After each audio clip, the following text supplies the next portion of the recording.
आपलं शहर आता स्मार्ट होत आहे। मग तुम्ही कधी स्मार्ट होताय? स्मार्ट न्यूजचे YouTube चॅनल सबस्क्राइब करा, स्मार्ट बना। नोटिफिकेशनसाठी बेल आयकॉनवर क्लिक करा। नमस्कार, मी अनुजा पाटील स्मार्ट न्यूजच्या आजच्या बुलेटिनमध्ये आपले स्वागत करते। सुरुवातीलाच एक नजर आजच्या ठळक घडामोडींवर। ईडीकडून आता नॅशनल हेराल्डच्या मुख्यालयावर छापे, विरोधी पक्षांची फौज संजय राऊत यांच्या पाठीशी उभी। राष्ट्रध्वजाचा सन्मान राखण्यासाठी हिंदू जनजागृतीतर्फे अभियान। शहर परिसरात नागपंचमी उत्साहात। चेंबर ऑफ कॉमर्सच्या अध्यक्षपदी हेमेंद्र पोरवाल, सचिवपदी स्वप्नील शहा। उपनोंदणी कार्यालयातील भ्रष्टाचाराला आळा घालण्याची मागणी। अखिल भारतीय सफाई मजदूर काँग्रेसचे विविध मागण्यांसाठी निवेदन। मारुती गल्लीतील धोकादायक खड्डा। जिल्हा क्रीडांगणावरील शुल्क आकारणीला नागरिकांचा विरोध। पशु संजीवनी वाहनाच्या सेवेचा कार्यारंभ।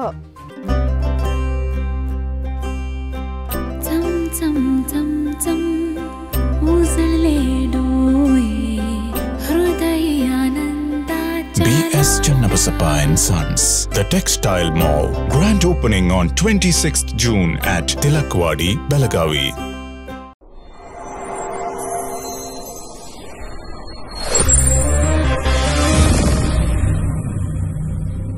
Something happens when you see a perfect moment, where you lose yourself in a new perspective.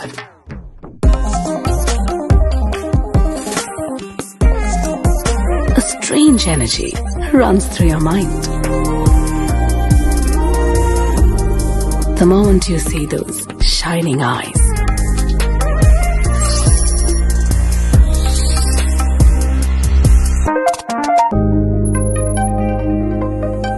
before you realize, a smile spreads unknowingly. The heart beats rapidly. Finding the right moment is like finding the right partner. One click and it's yours. the all-new Z62. आणि आता पाहूयात सविस्तर बातम्या। काँग्रेस पक्षाच्या हंगामी अध्यक्षा सोनिया गांधी आणि राहुल गांधी यांची चौकशी केल्यानंतर ईडीने नॅशनल हेराल्डच्या मुख्यालयावर छापा टाकला आहे। नॅशनल हेराल्ड गैरव्यवहार प्रकरणी ईडीकडून दिल्लीतील अनेक ठिकाणी छापेमारी सुरू आहे। सध्या नॅशनल हेराल्डच्या चौथ्या मजल्याची ईडीकडून झडती घेतली जात आहे। याच मजल्यावर वृत्तपत्रांचं कार्यालय आहे। मंगळवारी सकाळी 10च्या सुमारास ईडीचे अधिकारी नॅशनल हेराल्डच्या इमारतीत शिरले होते। त्यांची छापेमारी सायंकाळपर्यंत सुरू होती। अधिकृत सूत्रांनी दिलेल्या माहितीनुसार आर्थिक गैरव्यवहार प्रकरणी दिल्लीतील काँग्रेसच्या मालकीच्या नॅशनल हेराल्ड वृत्तपत्राच्या कार्यालयासह 12 ठिकाणी ईडीने छापेमारी केली आहे। याशिवाय ईडीकडून कोलकाता येथील काही ठिकाणी छापे टाकण्याची शक्यता आहे।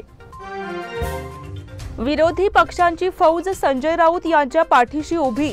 शिवसेनेचे राज्यसभेतील खासदार संजय राऊत यांना पत्राच्या आर्थिक गैरव्यवहार प्रकरणी ईडीने अटक केली असली तरी या कारवाईविरोधात विरोधी पक्ष राऊतांच्या पाठीशी उभे राहिले आहेत। काँग्रेस, तृणमूल काँग्रेस, राष्ट्रवादी काँग्रेस आदी विरोधकांनी भाजपवर राजकीय सूडबुद्धीने केलेली कृती असल्याची सणकून टीका केली आहे। राऊतांच्या अटकेचे पडसाद राज्यसभेत उमटले। वरिष्ठ सभागृहाचे कामकाज सुरू होताच शिवसेनेचे खासदार अनिल देसाई व प्रियंका चतुर्वेदी हे दोघेही सभापतींच्या समोरील मोकळ्या हौदात उतरले होते। त्यांना पाठिंबा देण्यासाठी कधी नव्हे ते राष्ट्रवादी काँग्रेसच्या खासदार फौजिया खानही हौदात आलेल्या पाहायला मिळाल्या। राष्ट्रवादी काँग्रेस खासदार कधीही निषेध व्यक्त करण्यासाठी सभापतींच्या मोकळ्या जागेत येत नाहीत। राष्ट्रवादी काँग्रेसचे अध्यक्ष शरद पवार यांनी आपल्या खासदारांना हौदात न उतरण्याची सूचना दिलेली आहे। राष्ट्रवादी काँग्रेसचे खासदार आपल्या आसनावरून विरोध दर्शवतात असे कौतुकही सभापती व्यंकय्या नायडू यांनी केले होते। शिवसेनेच्या खासदार प्रियंका देसाई यांनी तपास यंत्रणेच्या गैरवापराबद्दल सभागृहात तातडीने चर्चा झाली पाहिजे अशी मागणी केली। राज्यसभेचे कामकाज सुरू होताच शिवसेनेचे दोन्ही खासदार फौजिया खान तसेच काँग्रेसचे खासदार शक्तिसिंग गोहिल यांनी घोषणाबाजी केली। त्यामुळे राज्यसभेचे सभापती व्यंकय्या नायडू यांनी आंदोलन करणाऱ्या खासदारांना थांबवण्याचा प्रयत्न केला। नायडू यांनी अनिल देसाई यांना वारंवार आपल्या आसनाकडे जाण्याची सूचना केली। राष्ट्रध्वजाचा सन्मान राखण्यासाठी हिंदू जनजागृतीतर्फे अभियान। येत्या दिनांक 15 ऑगस्ट रोजीच्या स्वातंत्र्य दिनाच्या कालावधीत होणारा राष्ट्रध्वजाचा अपमान रोखण्यासाठी हिंदू जनजागृती समितीने राष्ट्रध्वजाचा मान राखा ही मोहीम सुरू केली आहे। या अभियानाअंतर्गत जिल्हा अधिकारी यांच्या अनुपस्थितीत शिरस्तेदार यांना निवेदन देण्यात आले। स्वातंत्र्य दिनाचा सोहळा साजरा झाल्यानंतर बरेच वेळा राष्ट्रध्वजाच्या अवमानाचे प्रकार घडतात। काही वेळा प्लास्टिकचा राष्ट्रध्वज वापरण्याचे प्रकार घडतात। तसेच धातू स्वरूपातील काही राष्ट्रध्वज लहान मुलांकडून वापरले जातात। यामुळे अनेक ठिकाणी राष्ट्रध्वजाचा अवमान होताना दिसतो। राष्ट्रध्वजाचा योग्य वापर या संदर्भात जागृतीसाठी आता हिंदू जनजागृती समितीने अभियान सुरू केले आहे अशी माहिती निवेदनाद्वारे देण्यात आली। या संदर्भातील निवेदन प्रभारी शिक्षणाधिकारी शैलजा, मनपाचे आरोग्य विभागातील सहाय्यक अधिकारी प्रवीण, बेळगावचे पोलीस आयुक्त यांच्या नावे देखील निवेदन देण्यात आले। यावेळी हिंदू जनजागृती समितीचे ऋषिकेश गुर्जर, सुधीर हेरेकर, सौ सविता गणेश, सौ अर्चना लिमिये, मारुती सुतार, सदानंद मासेकर, गोपीनाथ आदी उपस्थित होते। शहर परिसरात नागपंचमी उत्साहात। शहर आणि परिसरात नागपंचमीचा सण उत्साहात साजरा करण्यात आला। या निमित्ताने घरोघरी तसेच विविध ठिकाणी असलेल्या मंदिरात विशेष पूजन कार्यक्रम पार पडले। यामध्ये भाविकांचा मोठा सहभाग होता। प्रामुख्याने महिला वर्गाने नागपंचमी साजरी करण्यासाठी मंदिरांमधील नागदेवतांच्या ठिकाणी पूजन केले। यासाठी मंदिर परिसर गजबजला होता। नागपंचमीच्या सणाच्या निमित्ताने घरोघरी लाह्या आणि लाडू यांचा नैवेद्य बनविण्यात आला होता। तसेच पारंपरिक पद्धतीप्रमाणे कडबू आणि पुरण यांचेही भोजन करण्यात आले। मंदिरामधील नागदेवतांना देखील दूध आणि लाह्या यांचा नैवेद्य अर्पण करण्यात आला। तसेच पुरणाचाही नैवेद्य दाखवण्यासाठी महिला मंडळी मंदिरामध्ये दाखल झाली होती। असे दृश्य विविध ठिकाणी दृष्टीस पडले। शहरातील आणि उपनगरी भागातील अनेक मंदिरांमध्ये नागपंचमीच्या उत्साहाचा संचार दिसून येत होता। श्री क्षेत्र दक्षिण काशी कपिलेश्वर मंदिरामध्ये नागपंचमी निमित्त अष्टकुल नागदेवतेची विशेष पूजा, अलंकार, अभिषेक करण्यात आले। सकाळी 6 वाजता विशेष रुद्राभिषेक नागमूर्तीला करून दर्शनाची सुविधा करण्यात आली। सकाळपासून मंदिरामध्ये अष्टकुल नागदेवतेच्या दर्शनासाठी लोकांची गर्दी झाली होती। चेंबर ऑफ कॉमर्सच्या अध्यक्षपदी हेमेंद्र पोरवाल, सचिवपदी स्वप्नील शहा। येथील उद्योजक आणि व्यापारी वर्गाची महत्त्वाची संघटना असलेल्या चेंबर ऑफ कॉमर्सच्या अध्यक्षपदी हेमेंद्र पोरवाल यांची निवड करण्यात आली आहे। तसेच सचिवपदी स्वप्नील शहा यांची निवड करण्यात आली आहे। सोमवारी झालेल्या चेंबर कार्यकारिणीच्या विशेष बैठकीत ही निवड घोषित करण्यात आली। तर उपस्थित सदस्यांनी नूतन कार्यकारिणी सदस्यांचे अभिनंदन केले। यामध्ये वरिष्ठ उपाध्यक्षपदी प्रभाकर नागरमुन्नोळी, खजिनदारपदी राजेंद्र मुदगेकर यांची निवड करण्यात आली आहे। मावळते अध्यक्ष रोहन जुगळी यांच्या हस्ते हेमेंद्र पोरवाल यांच्याकडे सूत्रे प्रदान करण्यात आली। द्वितीय उपाध्यक्ष म्हणून संजीव कत्तीशेट्टी आणि संयुक्त सचिव म्हणून आनंद देसाई यांची निवड झाली आहे। आता येत्या दिनांक 7 रोजी सायंकाळी या नूतन पदाधिकाऱ्यांचा अधिकार ग्रहण समारंभ टिळकवाडी येथील गोगटे कॉलेज ऑफ कॉमर्सच्या आवारातील के वेणुगोपाल सभागृहात सायंकाळी 7 वाजता होणार आहे। या अधिकार ग्रहण समारंभाला प्रमुख पाहुणे म्हणून स्टार उद्योग समूहाचे प्रमुख संजय घोडावत उपस्थित राहणार आहेत। उपनोंदणी कार्यालयातील भ्रष्टाचाराला आळा घालण्याची मागणी। बेळगाव उत्तर विभागाच्या उपनोंदणी कार्यालयात भ्रष्टाचार माजला आहे। यामध्ये पैशाचे व्यवहार करून अनेक जमिनी दुसऱ्यांच्या नावावर करण्यात येत आहेत। हा प्रकार रोखण्यासाठी जिल्हाधिकाऱ्यांनी लक्ष घालावे आणि जमिनीचे संरक्षण करावे अशी मागणी कर्नाटक राज्य रयत संघटनेच्या माध्यमातून करण्यात आली आहे। या मागणीसाठी मंगळवारी जिल्हाधिकाऱ्यांच्या नावे निवेदन सादर करण्यात आले। या संदर्भात बोलताना गंगाधर दोडमनी यांनी सांगितले की उपनोंदणी कार्यालयात असणाऱ्या अधिकाऱ्यांनी या ठिकाणी भ्रष्टाचाराचा कारभार चालवला आहे। त्यामुळे या परिसरातील काही जमिनी मूळ मालकाऐवजी भलत्यांच्याच नावावर चढविण्यात आल्या आहेत। या प्रकारामुळे अनेकांचे मोठे नुकसान झाले आहे। असा प्रकार करणाऱ्या दोषी अधिकाऱ्यांवर त्वरित कारवाई करावी, अन्यथा तीव्र आंदोलन छेडण्याचा इशारा देण्यात आला आहे। बेळगाव जिल्ह्याचे उत्तर विभागचा सब रजिस्टर ऑफिसमध्ये पैसे दिले तर कोणाचं प्रॉपर्टी कोणत्या नावावर तुम्ही करू शकते असले अधिकारी ह्या सब रजिस्टरमध्ये आहेत। आता सध्याला कनबर्गी प्रॉपर्टीमध्ये हे अननेसेसरी प्रॉपर्टी आहे। हे प्रॉपर्टी इनलिगल दुसऱ्या सेल्डीड करून दिलेले आमचे सब रजिस्टर महात्मा रवींद्र हंचिनाल हिनी कॉर्पोरेशन कमिशनर ऑर्डर केलेत की असले अननेसेसरी प्रॉपर्टी तुम्ही सेल्डीड करून द्यायचं नाही म्हणून। तर बी हे ऑर्डर घेऊन 22 दिवसांनंतर हिनी ऑलरेडी सेल्डीड करून दिलेत।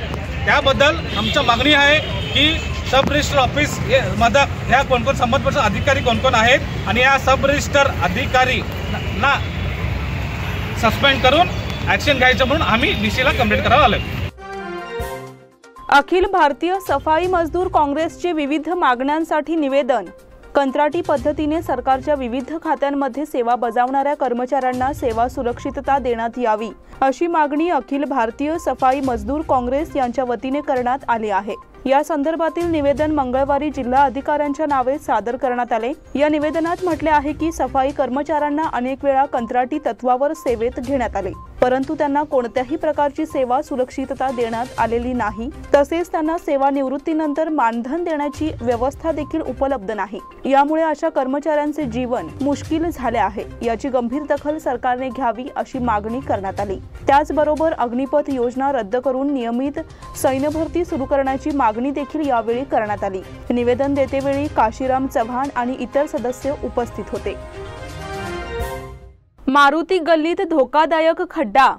ऐन सणासुदीच्या काळात महापालिका स्मार्ट सिटी योजनांकडून अनेक ठिकाणी रस्ते खोदण्यात आले आहेत, त्यामुळे वाहतूक कोंडीचा सामना करावा लागत आहे। मारुती गल्लीत 4 दिवसांपासून सांडपाणी वाहिनीच्या दुरुस्तीसाठी खड्डा खोदण्यात आला आहे। मारुती गल्ली परिसर हा नेहमी गजबजलेला असतो। सध्या सणासुदीचा काळ असल्यामुळे ग्राहकांची वर्दळ वाढली आहे। अशातच महापालिकेने सांडपाणी वाहिनीच्या दुरुस्तीसाठी रस्त्याच्या मधोमध खोदाई केली आहे, त्यामुळे वाहतुकीला अडथळा होत असून महापालिकेने लवकरात लवकर ही दुरुस्ती करावी अशी मागणी लोकांतून होत आहे। जिल्हा क्रीडांगणावरील शुल्क आकारणीला नागरिकांचा विरोध। येथील जिल्हा क्रीडांगणावर येणाऱ्या विद्यार्थी आणि क्रीडापटूंकडून शुल्क आकारणी करण्यात येत आहे। या प्रकाराला विविध नागरिक संघटनांच्या माध्यमातून प्रखर विरोध व्यक्त करण्यात येत आहे। या संदर्भात साई ग्रुप ऑफ फ्रेंड्स संस्थेच्या सदस्यांनी मंगळवारी जिल्हाधिकाऱ्यांना निवेदन सादर केले। या निवेदनात सदर शुल्क आकारणी त्वरित मागे घेण्याची मागणी करण्यात आली आहे। क्रीडा खात्याने सदर आकारणी केल्यामुळे विद्यार्थ्यांच्या आणि खेळाडूंच्या दैनंदिन सरावाला समस्या निर्माण होत आहेत। क्रीडापटूंना प्रोत्साहन देण्याऐवजी त्यांना नाहक भुर्दंड लादला जात आहे। या प्रकाराला आक्षेप घेऊन ही शुल्क आकारणी बंद करण्याची मागणी मांडण्यात आली आहे। जिल्हा क्रीडांगणामध्ये कालपासून जे सामान्य विद्यार्थ्यांसाठी आणि सामान्य नागरिकांसाठी ₹10 ते ₹30 पर्यंत जे शुल्क आकारण्यात येत आहेत, प्रतिदिन म्हणजे रोज 10 ते ₹30 शुल्क आहे, ते सामान्य नागरिकांसाठी किंवा क्रीडापटूसाठी न परवडणार आहे। क्रीडापटू खेड्यातून येऊन इथं हॉस्टेलमध्ये राहतात आणि हॉस्टेलमधून येऊन यांनी शुल्क देऊन त्यांनी अभ्यास प्रॅक्टिस करावं आणि हे क्रीडापटू स्टेट लेवल जिल्हा लेवल पारितोषिक घेऊन येतात। त्यासाठी आम्ही त्यांना प्रोत्साहन द्यायला पाहिजे। त्या आम्ही लहानपणापासून बघत आलेलो आहे की तिथं केव्हा शुल्क घेतलेलं नाही आहेत आणि हे आता नवीन जे शुल्क चालू केलेले आहेत ते रद्द करावं अशी विनंती आम्ही जिल्हाधिकाऱ्यांना ह्या तुमच्या मुलं आम्ही करत आहोत। पशु संजीवनी वाहनाच्या सेवेचा कार्यारंभ। राज्य सरकारने तालुका भागातील जनावरांच्या वैद्यकीय उपचार सेवेसाठी वाहनातून आरोग्य सेवा उपलब्ध करून दिली आहे। या पशु संजीवनी वाहन सेवेचा कार्यारंभ आमदार लक्ष्मी हेब्बाळकर आणि आमदार चन्नराज हट्टीहोळी यांच्या हस्ते करण्यात आला। ग्रामीण भागात शेतकरी वर्गाला सेवा देण्यासाठी सरकारने फिरते वाहन उपलब्ध करून दिले आहे। याद्वारे जनावरांचे उपचार सुलभ होतील असा विश्वास यावेळी व्यक्त करण्यात आला। यावेळी पशुवैद्यकीय डॉक्टर आनंद पाटील यांनी सरकारच्या योजनेचा लाभ घेण्याचे आवाहन शेतकरी वर्गाला केले। यावेळी निमंत्रित मान्यवर उपस्थित होते। आणि आता वेळ झाली आहे छोट्याशा विश्रांतीची। तुम्ही पाहत रहा स्मार्ट न्यूज।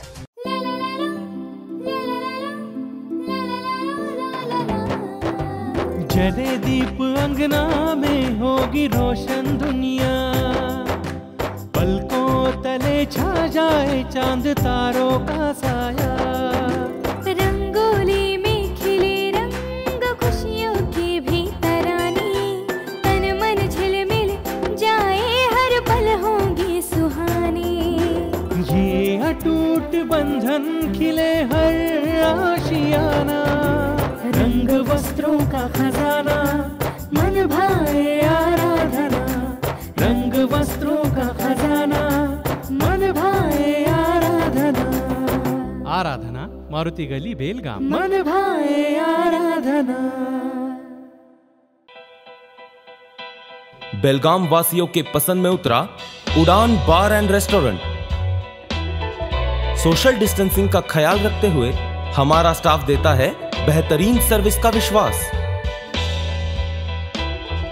यहाँ है पार्टी और फंक्शन के लिए 3 आलीशान हॉल, कारपोरेट डिनर मीटिंग के लिए 3 अलग कक्ष, IPL मैच देखने के लिए 3 बड़े स्क्रीन की विशेष सुविधा।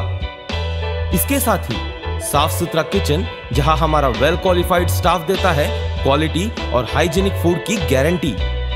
तो फिर खाने की हो बात तो आना परिवार के साथ। उड़ान बार एंड रेस्टोरेंट, लिंगराज कॉलेज के पास, बेलगावी। फोन 0831 2435 777। विश्रांतीनंतर पुन्हा एकदा आपले स्वागत। महानगरपालिकेच्या व्याप्तीतील विविध कामकाजांसाठी मोठे पॅकेज घोषित करून इतर कंत्राटदारांच्या पोटावर मारण्याचे काम अधिकाऱ्यांकडून होत आहे। मागणी करूनही आमची दखल घेतली जात नाही, आम्हाला वाचवण्यासाठी छोटे पॅकेज जाहीर करण्यात यावेत, अशी मागणी करत कंत्राटदार संघटनेने कार्यालयासमोर महापालिका आंदोलन केले। छोटे पॅकेज जाहीर करणे बंद करण्याच्या मनपाच्या निर्णयावर कंत्राटदारांनी निषेध केला। हा सरकारी आदेश असून या संदर्भात कोणतेही पाऊल उचलण्यात येत नाही। पुढील कामकाजादरम्यान या मागणीचा विचार करण्यात येईल, असे आश्वासन अधिकाऱ्यांनी दिले। मात्र आश्वासन पाळण्यात आले नाही असा आरोप कंत्राटदारांनी केला। कंत्राटदार संघटनेचे अध्यक्ष राजू पद्मनावर म्हणाले, बेळगावमध्ये 200 स्थानिक कंत्राटदार आहेत। कोरोनामुळे झालेल्या लॉकडाऊन नंतर कोणतेही कामकाज आपल्याकडे आले नाही अशी तक्रार करून या संदर्भात आपल्या मागण्यांचे निवेदन देण्यात आले। किरण जाधव यांनी घेतली संरक्षण मंत्री राजनाथ सिंग यांची भेट। भारतीय जनता पक्ष कर्नाटक राज्य ओबीसी मोर्चाचे कार्यदर्शी किरण जाधव यांनी नुकतीच केंद्रीय संरक्षण मंत्री राजनाथ सिंग यांची भेट घेतली। आत्मनिर्भर Bharat make in India made in India अंतर्गत बेळगावमध्ये संरक्षण विभागाशी निगडीत वाहन निर्मिती उद्योग सुरू केला जावा या संदर्भात या भेटीदरम्यान चर्चा झाली। जमिनीत पेरणी केलेले भूसुरुंग तपासणीसाठी लागणाऱ्या तसेच संरक्षण खात्याशी निगडीत इतर महत्त्वाच्या कामांसाठी लागणाऱ्या बुलेट प्रूफ आणि हल्ल्यासाठी सुसज्ज अशा वाहन निर्मितीचा कारखाना बेळगावमध्ये सुरू केला जावा अशी विनंती वजा मागणी किरण जाधव यांनी राजनाथ सिंग यांच्याकडे केली। यावेळी राजनाथ सिंग यांनी सकारात्मक होकार देताना याविषयी गांभीर्याने विचार केला जाईल अशी ग्वाही दिली। बीके मॉडेल हायस्कूलमध्ये स्वातंत्र्याचा अमृत महोत्सव साजरा। बीके मॉडेल हायस्कूलमध्ये स्वातंत्र्याचा अमृत महोत्सव आणि लोकमान्य टिळक पुण्यतिथीनिमित्त ज्येष्ठ स्वातंत्र्य सैनिकांचा सत्कार आयोजित केला होता। या कार्यक्रमाला सत्कार मूर्ती म्हणून बेळगावमधील ज्येष्ठ स्वातंत्र्य सैनिक माजी आमदार परशुरामभाऊ नंदीहळ्ळी उपस्थित होते। प्रारंभी भारतमाता आणि लोकमान्य टिळक यांच्या प्रतिमेला पाहुण्यांच्या हस्ते मालार्पण करून कार्यक्रमाची सुरुवात झाली।